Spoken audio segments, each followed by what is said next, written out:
Hola amigos, estamos acá con un gran invitado. Le damos la bienvenida a Chile a Alejandro Lodi.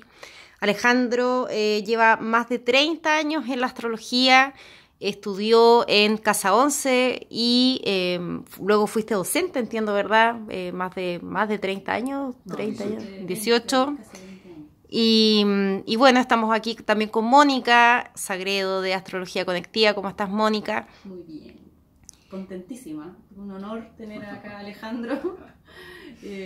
Feliz que haya aceptado esta invitación a una entrevista. Y muchas gracias, Alejandro. Por favor, muchas gracias por invitarme. Bueno, Alejandro, cuéntanos en qué estás, en tus proyectos. Entiendo que viniste a dar un ciclo de conferencias acá a Chile, así que espero que haya sido una buena bienvenida la que te hayan dado aquí los vecinos. Y bueno, un poquito como ya para entrar en materia, queríamos abordar en este video y hablar acerca de lo que es la astrología humanística. Se habla de varios conceptos, de varios tipos de astrología, y de repente nos gustaría que nos explicara un poco de qué se trata esto. Bien, bien. La astrología humanística es algo que se desarrolla en el siglo XX, es una recuperación de toda la tradición astrológica en síntesis con el conocimiento desarrollado en el siglo XX sobre lo psicológico. Quien primero hace esa síntesis e incluso creo que pone el título de astrología humanística es un personaje notable llamado Dane Rudyard, en la década del 30, que comienza a descubrir que la tradición astrológica, la tradición esotérica, Dane Rudyard, discípulo de Alice Bailey, ¿no es cierto? Y los avances de la psicología eran diferentes entradas para la misma temática, el desarrollo de la conciencia en lo humano. Y el desarrollo de la conciencia incluso más allá de la vida personal. Esto es, la astrología, la carta natal, como un mapa del psiquismo que incluye funciones que van más allá de constituir un yo y un ego. Esto quizás comienza a ser una especie de cisma entre una astrología mucho más orientada a lo personal, al éxito del yo, A lo predictivo. por lo tanto más predictiva, pero que un poco ha quedado rezagada respecto a incorporar los avances del estudio de la conciencia humana que ha desarrollado la psicología. Que también nos quedamos cortos a decir la psicología, porque la psicología transpersonal comienza también a hacer una síntesis con tradiciones espirituales, con tradiciones del budismo. El budismo podríamos decir que antes que una religión es una psicología, es una meditación acerca de la psique humana. Lo que aporta la astrología es el tema del destino y los ciclos. El valor de la astrología es que a ese mapa del desarrollo psicológico lo inscribe en tiempos en donde se va produciendo esa evolución de la conciencia. O sea, además de definir características de origen, características de personalidad, la astrología fundamentalmente estaría diciendo que lo que somos es algo que se va dando a conocer en el tiempo.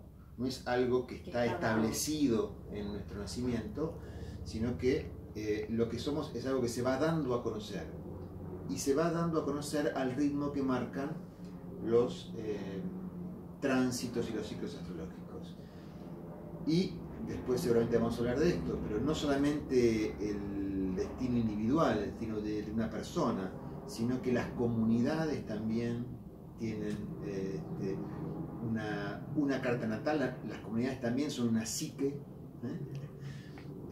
una conciencia colectiva, las naciones, los países, y también el destino de los países, el destino de las naciones, se va desarrollando respetando el ritmo de los ciclos astrológicos de la carta natal del país.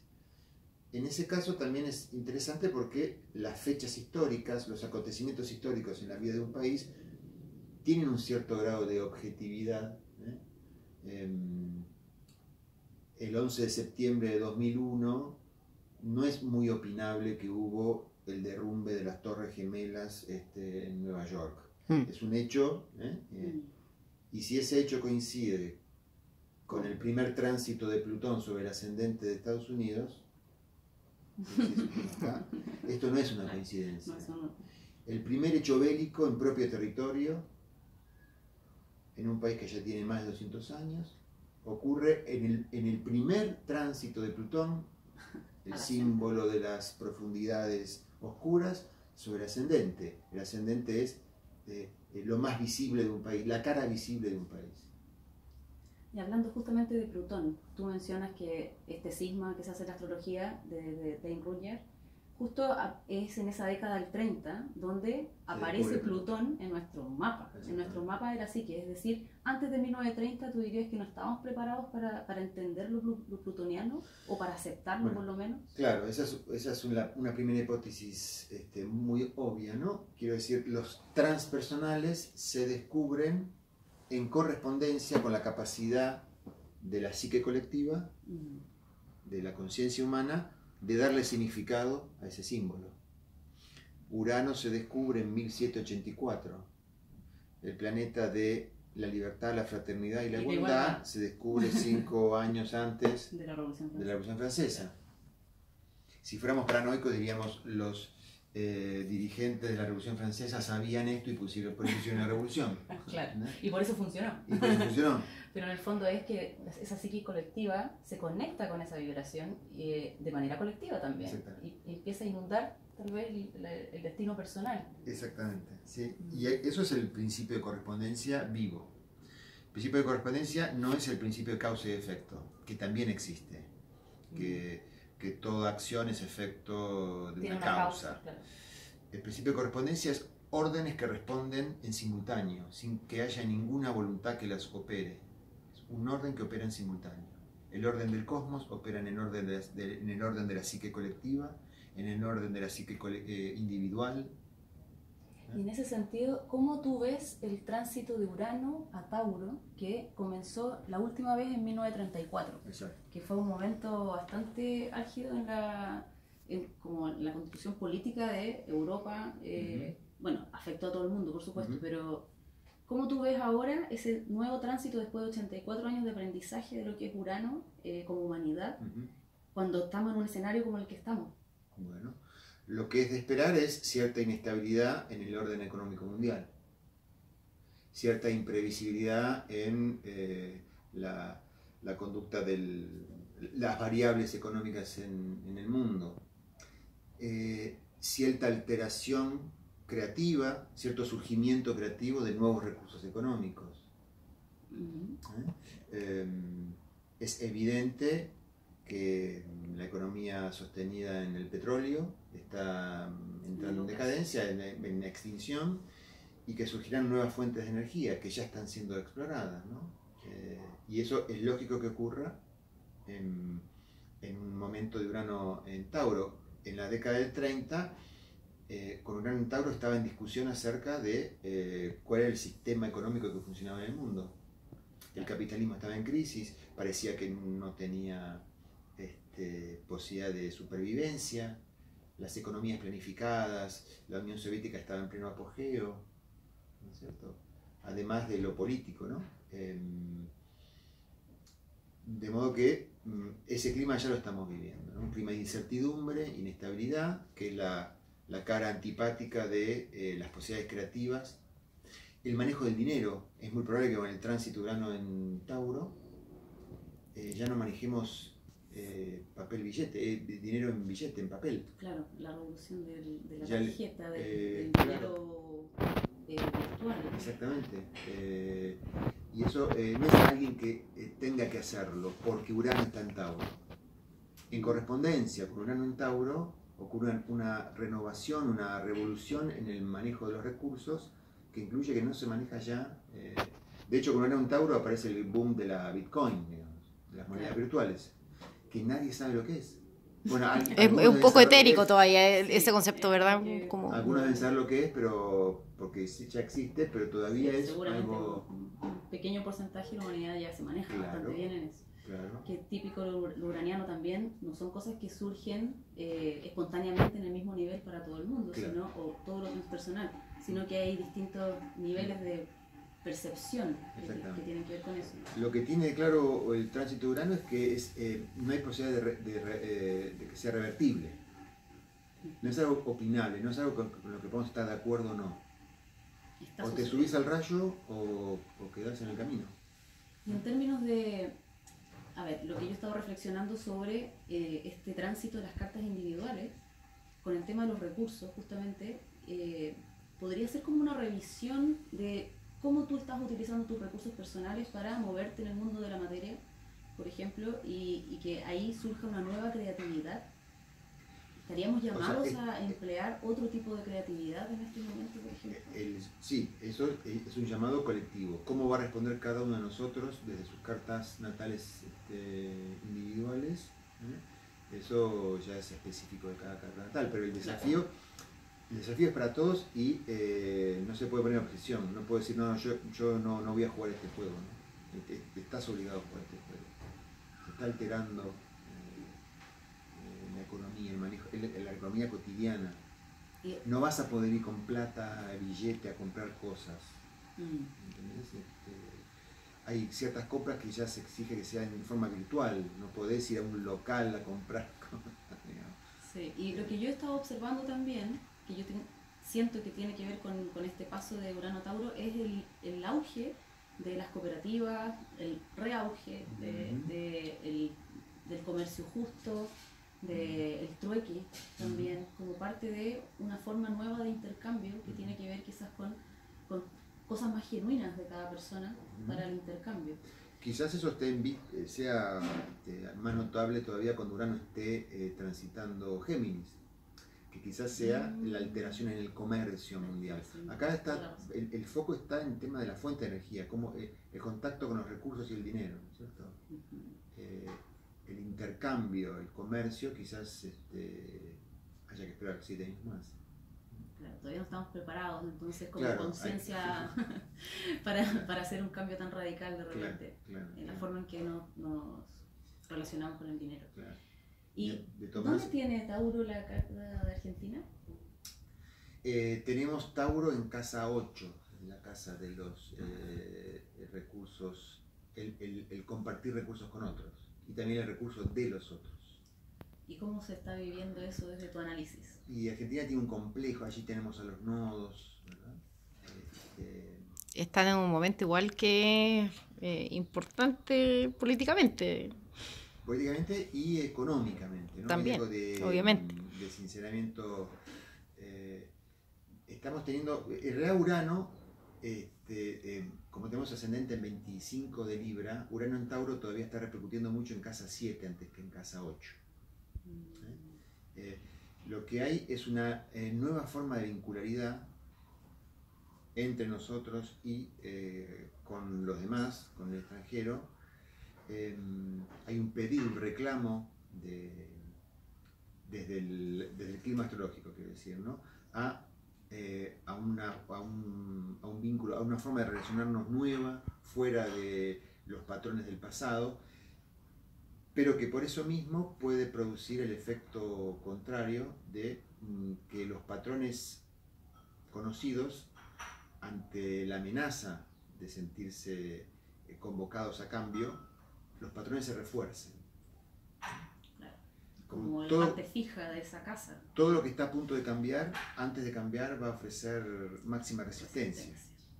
Y con Urano podemos ver eso en general con los tránsitos de Urano. Antes que aceptar la oferta de renovación, cambio, creatividad, algo se le ocurre reforzar el hábito conocido para no cambiarlo. Y eso solo conduce a catástrofes, por supuesto, ¿no? En estructuras muy conservadoras y temerosas, Argentina, Sol en Cáncer, Luna en Capricornio, hay un vínculo muy medio maníaco con los cambios. o se resisten mucho O se entregan. o son casi colapsos, digamos, ¿no? Casi cambios excesivos, temerarios. Lo que pasa es que este tránsito también está en correspondencia con todo lo que transita por 7, está en un tiempo de desarrollar conciencia del ciclo que inició cuando comenzó el tránsito por la 1. Por la 1. Entonces, Claro. este tránsito por la 7 trae a cuento el tránsito por la 1. ¿Que fue en qué año? En el año 74, en plena ebullición revolucionaria, momento... Bueno, voy a hablar de historia argentina, ¿no? Pero la llegada la muerte en realidad de Perón, un líder que hasta ese momento había contenido tanto a las fuerzas conservadoras como revolucionarias, pero que una vez muerto hubo la sensación en la juventud revolucionaria de que el cambio era posible ya. Y es todo una evaluación y una toma de conciencia de qué pasó con ese espíritu de cambio revolucionario que tuvo su proceso de 74 con 1000 matices, por supuesto, ¿no? Entonces, ese espíritu puede volver hoy tal como hace 40 años, con lo cual va a mostrar más bien anacronismo. Y tú viniste al Congreso de Astrología en Chile, ¿cierto? Sí. Estás en este marco hoy, y diste una charla sobre la crisis de la mediana edad, que sería más o menos la oposición de Saturno. De la mitad de la vida. De la mitad de la vida, eso. ¿Cómo lo llevas tú a Argentina, por ejemplo, ese análisis que tú haces de Argentina? Claro, no es posible hablar de crisis mitad de la vida, porque las naciones tienen vidas mucho más extensas. El chiste con la crisis mitad de la vida es que, aplicado a la vida de un individuo, de una persona, marca una sincronicidad de ciclos que operan entre los 38 y los 44 años, que coincide esa sincronicidad de ciclos con la mitad de una expectativa de vida de 84 años. Que es un ciclo de Urano completo. Un ciclo de Urano completo, y que coincide hoy por hoy con un ciclo de una vida humana razonable. Además se está transitando por la casa 8 en ese tiempo, por edad. Más o Bueno, menos, desde las 7 a la 8. Claro, a los 42 se hace uno de los tránsitos significativos, es que Urano hace oposición al lugar natal. Que es un modo para, como decíamos antes con la carta de Argentina, si los tránsitos por las 7 son momentos propicios para desarrollar conciencia, el tránsito de los 42 años de Urano, oposición Urano, en la carta de un individuo, es desarrollar conciencia, tener una visión, poder ver cuál es el proceso de lo original, lo creativo y lo singular de mi vida. Cuánto lo que traigo de nuevo a mi vida, lo creativo de mi vida, se ha desarrollado hasta ahora, o cuánta deuda hay en mi vida respecto al compromiso con lo genuino y auténtico. Entonces, en una vida, el ciclo de Urano, la mitad del ciclo de Urano, va a coincidir con una sensación de ponerme al día con lo que siempre intuí que mi vida era y que por diversos motivos quizás no pude desarrollar. Entonces hay un anhelo de poner en juego la creatividad. Que es poner en juego a Leo, en el fondo, a la casa 5. Las seguridades que se construyeron en esa etapa de la vida. Exactamente. Que es entre, no sé, los 25. Descubrir que la forma e identidad que desarrollé en el mundo, mi imagen personal, no sabe contener, haya sido exitosa o no esa imagen hacia los 40 años, aparece la sensación de que no fue capaz de expresar lo más genuino, que hay algo más genuino en mi vida que no se expresa dentro de ese envase, y hay como una invitación y hasta quizás una disposición a asumir el riesgo de que mi vida se ponga patas para arriba, ¿no? De producir un gran cambio, o también, como decíamos antes, mucho miedo a ese cambio y un aferrarme a la imagen para resistirlo, ¿no? Pero no es el único tránsito significativo de la crisis mitad de la vida, ¿no? No, porque es sincrónico con otros tránsitos generalmente. Ese es el chiste de la crisis mitad de la vida. Claro, que son porque diferentes. hay una segunda vuelta de los nodos, por ejemplo. A los 38. A los 38 claro. creo que hay una cuadratura de Saturno también por esa En realidad Sí. es la oposición de Júpiter a su propia posición natal, la Claro. oposición de Saturno a Uno su de los propia posición retornos natal, Júpiter. de la Luna.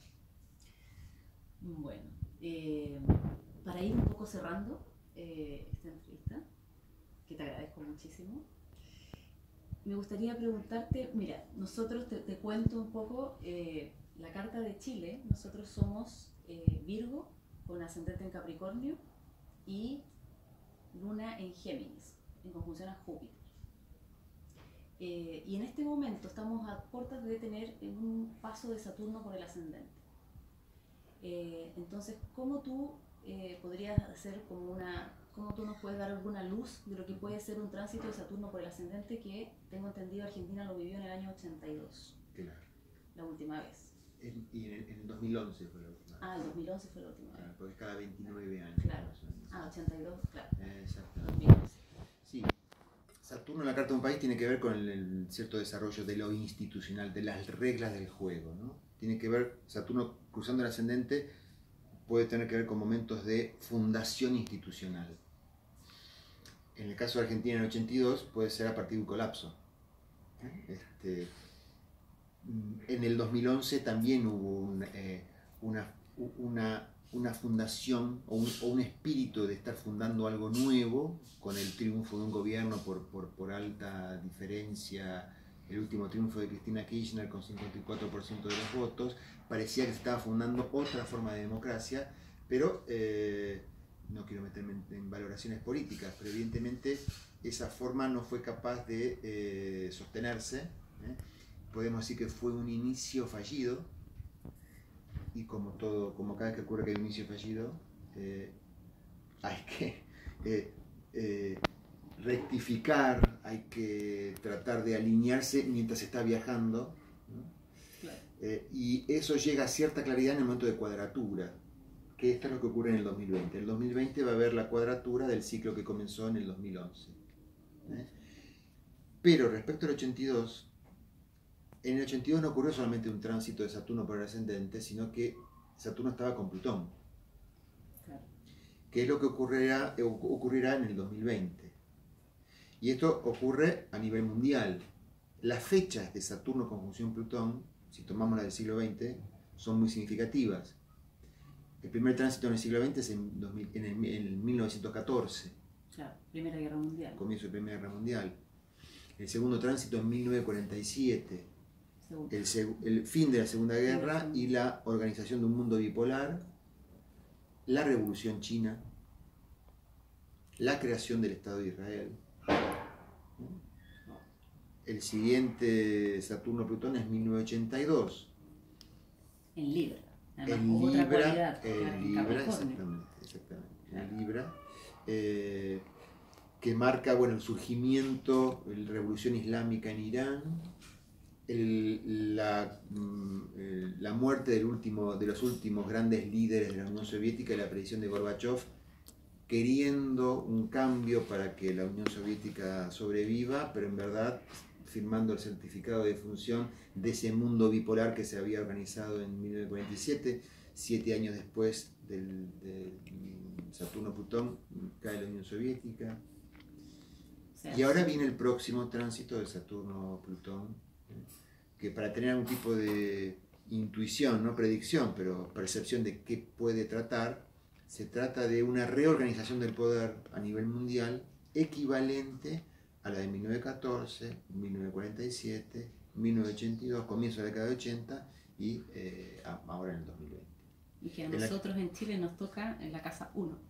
Bueno, que y en Argentina la del 82 tocó fuerte en la casa partir al ascendente, wow, que se correspondió con la Guerra de Malvinas, y en la evidencia de la represión ilegal y el terrorismo de Estado en el último gobierno militar. Ya el tema de la existencia de desaparecidos no fue un tema de discusión, ya fue un hecho, no se pudo tapar más. Y ahora la próxima se hará en cuadratura el ascendente argentino. Así que podemos esperar una transformación, una reformulación de cómo circula el poder, esperemos que no a escala de catástrofe y de colapso, tanto a nivel en Argentina como a nivel mundial, ¿no? Coincidía también con la próxima presidencia de Estados Unidos, que va a coincidir con el primer retorno de Plutón en la historia de Estados Unidos.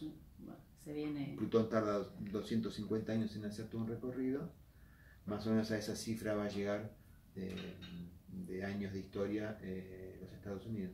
Así que primer retorno de Plutón y el fin o un nuevo gobierno de Donald Trump. Está Bueno, interesante. se viene interesante, amigos, porque por eso hemos estado hablando tanto del 2020, porque ocurre esto que, como dice Alejandro, no ocurre muchas veces en un ciclo. Vamos a ir cerrando la entrevista. Les quiero contar que miren lo que tengo acá. Alejandro me trajo este regalo, es su último libro, Astrología, Conciencia, Destino. ¿Nos podrías ¿Sí? contar un poco acerca del libro, Alejandro? Con eso ir cerrando. El libro está pensado para gente que ya sabe astrología, pero tiene 3 partes. La primera parte es la exposición de los supuestos a partir de los cuales yo trabajo con astrología. Esto es, las diferentes astrologías no se diferencian por temas de argumentos que se puedan discutir. Las diferencias son de supuestos, de punto de partida. Desde qué supuestos perceptivos partimos y aplicamos la astrología. Entonces, la primera parte es una exposición de esos supuestos perceptivos. La segunda parte es más técnica y orientadora acerca de cómo se lee una carta natal. La valoración de balance de elementos, cómo significar y cómo darle sentido a la cantidad de información que ofrece la carta natal, cómo jerarquizarla, etc. Y la última parte es el desarrollo de la astrología y el viaje de la carta natal relacionado con la evolución de la conciencia, con el viaje de la conciencia desde un primer estadio lunar, primario, muy dependiente de un segundo estadio solar, donde el desarrollo de una identidad en la cual afirmarme, reconocerme y con la cual desarrollarme en el mundo es el motivo y el centro. Desarrollar un ego, eso es necesario. Y luego un tercer estadio que es el desarrollo transpersonal.